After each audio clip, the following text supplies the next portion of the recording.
Chapitre 419 Guérison dans un hameau de la Décapole. La parabole du sculpteur et des statues. Le 2 octobre 1944. Je vois au bord du fleuve un hameau constitué de quelques maisons très modestes. Ce doit être de là qu'est parti Jésus quand il traversa en barque le Jourdain en crue. En effet, je vois le passeur venir avec sa famille à la rencontre de Jésus, qui avait envoyé en avant Judas et Thomas pour lui préparer le chemin. Le passeur, voyant de loin venir Jésus, hâte le pas et arrivé devant lui, il s'incline en une très profonde révérence. « Tu arrives bien, maître, pour nos malades. Ils t'attendent. J'ai beaucoup parlé de toi.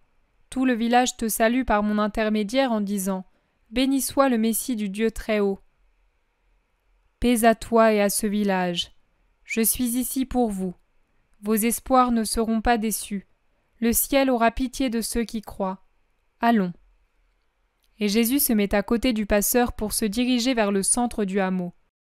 Femmes, enfants, hommes paraissent sur le seuil des maisons, puis suivent le petit cortège à mesure qu'il avance. À chaque mètre, la foule augmente, car il arrive toujours des gens pour se joindre à ceux qui étaient déjà là. On salue, on bénit, on invoque. « Maître !» crie une mère. « Mon enfant est malade. Viens, bénis !» Et Jésus se détourne vers une pauvre maison, pose la main sur l'épaule de la mère en larmes et demande « Où est ton fils ?»« Ici, maître, viens !» Entrent dans la maison la mère, Jésus, le passeur, Pierre, Jean, Jude et certaines personnes du petit peuple. Les autres se massent à la porte et allongent le cou pour voir. Dans un coin de la pauvre et sombre cuisine se trouve un petit lit près d'un feu allumé, et dessus gît le petit cadavre d'un enfant d'environ 7 ans. Je dis un petit cadavre tant il est chétif, jaunâtre, sans mouvement, à part le râle haletant de la petite poitrine malade de tuberculose, à ce qu'il me semble. « Regarde, maître, j'ai dépensé toutes mes ressources pour le sauver, lui au moins. Je n'ai plus de mari.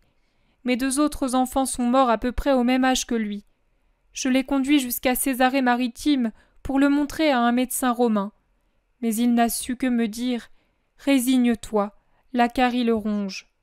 Regarde. » La mère découvre alors le pauvre petit être en rejetant en arrière les couvertures. Là où il n'y a pas de bande, des petits os font saillie sous une peau brûlée et jaunâtre.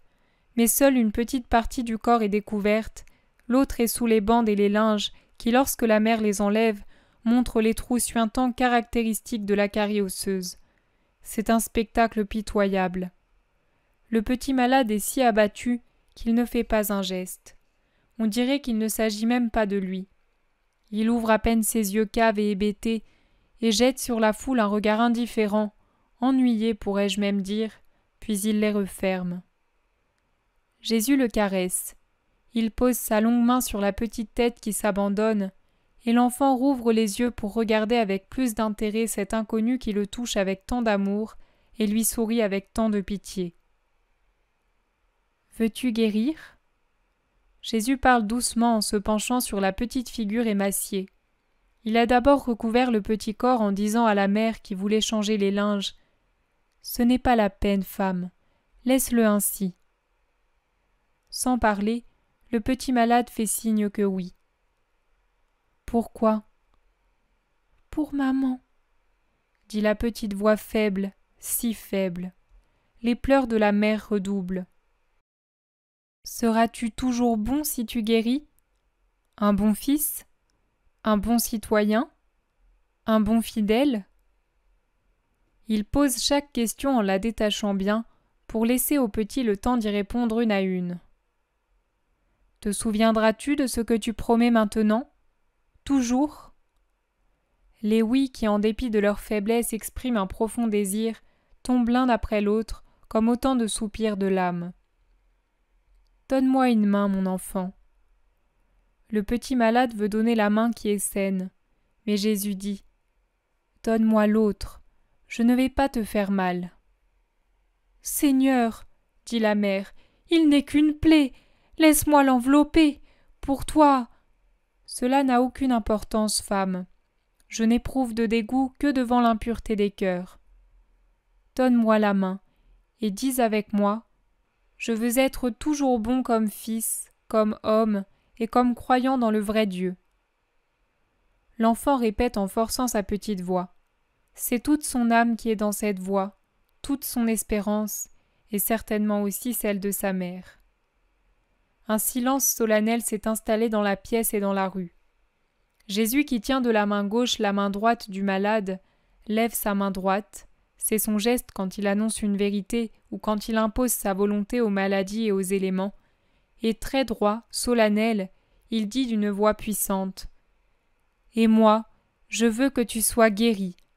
Lève-toi, mon enfant, et loue le Seigneur. » Il lâche la petite main qui maintenant est tout à fait saine, maigre, mais sans la moindre lésion, et dit à la mère: « Découvre ton enfant. » La femme a le visage d'une personne qui attend une sentence de mort ou de grâce. En hésitant, elle enlève les couvertures, pousse un cri et se jette sur le petit corps très maigre mais sain, le couvre de baisers, l'étreint. Elle est folle de joie, si bien qu'elle ne s'aperçoit pas que Jésus s'éloigne du lit et se dirige vers la porte. Mais le petit malade le voit et dit: « Bénis-moi, Seigneur, et permets-moi de te bénir. Maman, tu ne remercies pas ? » Oh, pardon. La femme, tenant l'enfant dans les bras, se jette aux pieds de Jésus. « Je comprends, femme. Va en paix et sois heureuse. Adieu, mon enfant. Sois bon. Adieu à tous. » Et il sort. Des femmes nombreuses lèvent leurs enfants pour que la bénédiction de Jésus les préserve du mal à l'avenir. Les petits se faufilent parmi les grandes personnes pour se faire caresser. Et Jésus bénit, caresse, écoute, s'arrête encore pour guérir 3 personnes qui ont les yeux malades et quelqu'un qui tremble comme s'il avait la danse de Saint-Guy. Le voici maintenant au centre du village. Il y a ici un de mes parents qui est sourd-muet de naissance. Il aurait l'esprit éveillé, mais il ne peut rien faire. Guéris-le, Jésus, demande le passeur. Conduis-moi à lui. Ils entrent dans un petit jardin au fond duquel se trouve un homme jeune, d'environ 30 ans, qui puise de l'eau à un puits pour arroser les légumes. Étant sourd et tournant le dos, il ne s'aperçoit pas de ce qui arrive et il continue imperturbablement son travail, malgré les cris de la foule si forts que les colombes effrayées s'enfuient sur les toits. Le passeur le rejoint, le prend par le bras et le conduit à Jésus. Jésus se met en face du malheureux, tout près, vraiment corps contre corps, de façon qu'avec sa langue, il touche la langue du muet, qui reste la bouche ouverte. Et les 2 majeurs dans les oreilles du sourd-muet, il prie un instant, les yeux levés au ciel, puis il dit: « Ouvrez-vous !» Et il enlève ses mains et s'écarte. « Qui es-tu, toi qui me délies la parole et l'ouïe ?» s'écrie le miraculé. Jésus fait un geste et tente de continuer sa route en sortant par l'arrière de la maison. Mais aussi bien l'homme guéri que le passeur le retiennent, ce dernier en disant: « C'est Jésus de Nazareth, le Messie !» Et l'autre en s'exclamant: « Oh, reste pour que je t'adore !» Adore le Très-Haut et sois-lui toujours fidèle. Va, ne perds pas ton temps en paroles inutiles, ne fais pas du miracle un objet de distraction. Sers-toi de la parole pour le bien. Écoute avec ton cœur plus qu'avec les oreilles les voix de l'Esprit créateur qui t'aime et te bénit. Mais dire à quelqu'un qui est si heureux de ne pas parler de son bonheur, c'est inutile. L'homme guéri se remet de tant d'années de mutisme et de surdité en s'adressant à toute l'assistance. Le passeur insiste pour que Jésus entre chez lui pour se reposer et se restaurer. Il se prend pour l'auteur de tout le respect qui entoure Jésus et s'attache à cette idée. Il veut que son droit soit reconnu. « Mais c'est moi, le notable du village, » dit un vieillard imposant. « Mais si moi je n'avais pas été là avec mes barques, tu n'aurais pas vu Jésus, » répond le passeur. Alors Pierre, toujours franc et impulsif, lance: « Vraiment, si je n'avais pas été là pour te dire quelque chose, toi, les barques… » Jésus intervient providentiellement pour mettre tout le monde d'accord. « Allons auprès du fleuve. J'évangéliserai là en attendant notre repas, et qu'il soit sobre et frugal, car la nourriture doit servir au corps et non en être la maîtresse. Que ceux qui veulent m'entendre et m'interroger viennent avec moi. » Je pourrais dire que le village entier le suit. Jésus monte sur une barque qui a été tirée au sec sur la grève, et de cette tribune improvisée, ayant les auditeurs en face de lui, assis en demi-cercle sur la rive et parmi les arbres, il leur parle. Il prend comme sujet la question que lui pose un homme. « Notre loi, maître, semble désigner ceux qui naissent malheureux comme frappés par Dieu, au point qu'elle leur interdit tout service de l'autel. Mais quelle faute ont-ils commise ? Ne serait-il pas juste de considérer comme coupables les parents qui leur ont donné le jour, leur mère en particulier ? Et comment devons-nous nous comporter avec ceux qui sont nés malheureux ? Écoutez. Un très grand sculpteur, un sculpteur de génie, fit un jour la forme d'une statue, et il façonna une œuvre tellement parfaite qu'il s'y complut et dit « Je veux que la terre soit remplie de pareilles merveilles. » Mais ne pouvant suffire à tant de travail, il appela à son secours d'autres artistes et leur dit « Réalisez sur ce modèle des dizaines de milliers de statues aussi parfaites. Je leur donnerai la dernière touche en imprimant l'expression à leur physionomie. » Mais ses adjoints n'étaient pas capables d'y arriver. Ils étaient d'une compétence très inférieure à celle de leur maître. Qui plus est, ils s'étaient légèrement enivrés en goûtant à un fruit dont le suc créait des délires et des brumes. Alors le sculpteur leur donna des moules et leur dit « Coulez-y la matière pour la modeler. Ce sera une œuvre exacte, et pour la finir, je lui donnerai la dernière touche pour l'animer. » Alors les aides se mirent au travail. Mais le sculpteur avait un grand ennemi. C'était à la fois son ennemi personnel et celui de ses assistants. Ce dernier cherchait par tous les moyens à faire mauvaise figure au sculpteur et à susciter des brouilles entre ses aides et lui. Dans ce but, il fit intervenir son astuce, tantôt en altérant la matière qu'il fallait couler dans les moules, tantôt en rendant le feu moins vif, tantôt en enivrant les aides. Il advint donc que le régisseur du monde, pour éviter le plus possible que son chef-d'œuvre ne sorte sous forme de copie imparfaite, établit des sanctions rigoureuses contre les modèles défectueux. L'une d'elles fut que de telles statues ne pourraient être exposées dans la maison de Dieu.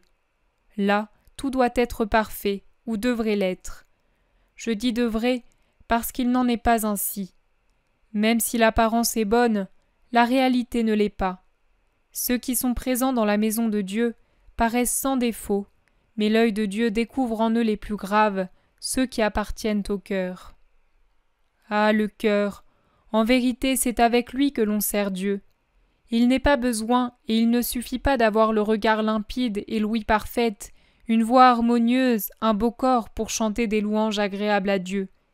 Il n'est pas besoin et il ne suffit pas d'avoir de beaux vêtements propres et parfumés. Ce qui doit être limpide et parfait, harmonieux et bien fait, ce doit être l'esprit dans le regard, dans l'ouïe, dans la voix, dans les formes spirituelles, et celles-ci doivent être ornées de pureté. Voilà le beau vêtement, propre et parfumé de charité, voilà l'huile embaumée qui plaît à Dieu. Et quelle charité serait celle d'un homme qui, étant heureux et voyant un malheureux, éprouverait pour lui mépris et haine ? Il faut au contraire redoubler de charité envers la personne qui, bien qu'innocente, est née malheureuse. Le malheur est une peine qui donne du mérite à celui qui le supporte, tout comme à la personne unie à lui, qui le voit et en souffre par amour familial, et peut-être se bat la poitrine en pensant « C'est moi, par mes vices, qui suis la cause de cette peine. » Le malheur ne doit jamais devenir cause de faute spirituelle pour celui qui le voit. Or, c'est le cas si cela entraîne la dureté de cœur. Voilà pourquoi je vous dis « Ne manquez jamais de charité envers votre prochain. » Est-il né malheureux ? Aimez-le parce qu'il subit sa grande peine. Est-il devenu malheureux par sa propre faute ? Aimez-le, car sa faute a déjà provoqué son châtiment. Est-il le père d'une personne née malheureuse ou qu'il est devenu ? Aimez-le, car il n'est pas de douleur plus grande que celle d'un père frappé dans son enfant. Est-ce une mère qui a engendré un monstre ? Aimez-la, car elle est littéralement écrasée par cette souffrance qu'elle croit être la plus inhumaine. et c'est effectivement une douleur inhumaine. Mais bien pire est l'horreur de la femme qui a engendré un monstre de l'âme, qui s'aperçoit qu'elle a enfanté un démon et un danger pour la terre, pour sa patrie, pour sa famille, pour ses amis. Cette mère, cette pauvre mère d'un être féroce, abject, homicide, traître, voleur, corrompu, n'ose même plus lever le front. Eh bien, je vous demande d'aimer aussi ces femmes les plus malheureuses, celles qui passeront dans l'histoire sous le nom de mères d'un assassin, d'un traître. Partout la terre a entendu les pleurs des mères déchirées par la mort cruelle de leurs enfants. Depuis Ève, que de mères ont senti leurs entrailles se déchirer plus cruellement que par les douleurs de l'enfantement. Mais que dis-je? Elles ont senti une main féroce arracher leurs entrailles, et avec elles leur cœur, devant la dépouille de leur enfant assassiné, supplicié, martyrisé par les hommes. En hurlant leur atroce douleur, elles se sont jetées dans un délire spasmodique d'amour douloureux sur le corps qui ne les entendait plus, qui ne se réchauffait plus à leur chaleur, qui ne pouvait plus faire le moindre mouvement pour exprimer, par le regard ou par un geste, s'il ne le pouvait plus par la bouche, « Mère, je t'entends ». Et pourtant, je vous assure que la terre n'a pas encore entendu le cri ni recueilli les larmes de la femme la plus sainte et de la femme la plus malheureuse, de celles qui resteront éternellement dans le souvenir de l'homme, la mère du Rédempteur mise à mort et la mère de celui qui l'aura trahi.